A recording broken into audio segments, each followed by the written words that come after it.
Junior girls 1500 meter final underway.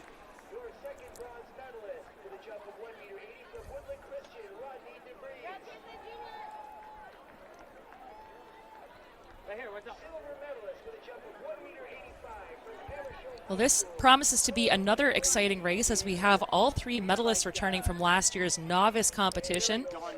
Kiana Charest took the top podium spot, the Terrio Timmins athlete, in 4:33.77 as a novice.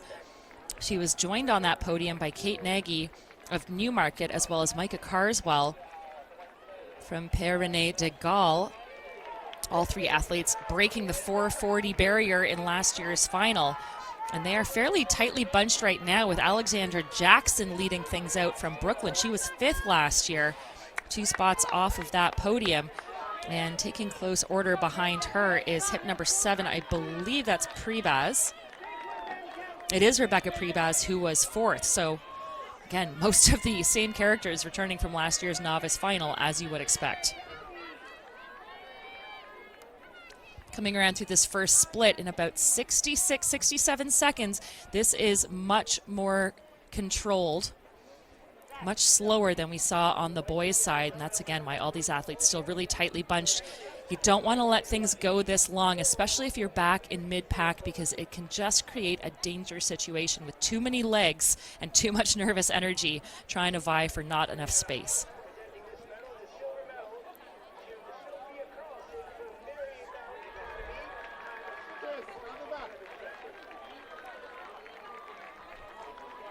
So that is last year's champion on the novice side, wearing bib 271, hip 11. That's Kiana Charest out of Terrio.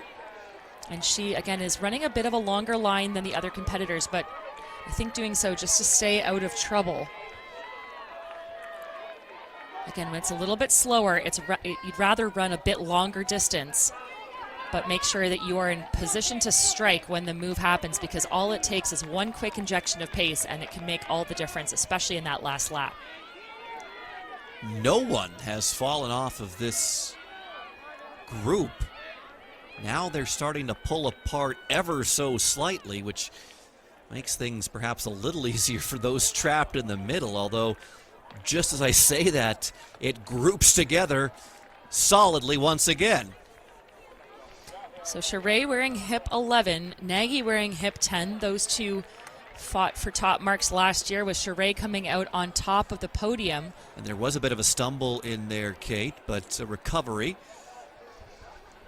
That second lap was actually quite a bit slower than the first, so not surprising to see, like I said, that there's just sort of that nervous energy, everybody waiting for someone to make a move. And now we're starting to see a bit of a push on the outside, courtesy of Prebaz, the 4th place finisher in the novice race last year. She's in that red kit, but answering that call is the defending champion Charest, and they're going to hit the bell at about 3:26 on the clock, and now the race is on, Adam. Now finally pulled apart, but there is still a large contingent in the mix for the gold. And there is a move by Charest, looking to add a junior title to go along with her novice title from a year ago. Such smart running by Charest. Like I said, she kept herself out of trouble and made sure that she was in a position to strike when the time came. Well, strike she has. She hasn't shaken yet.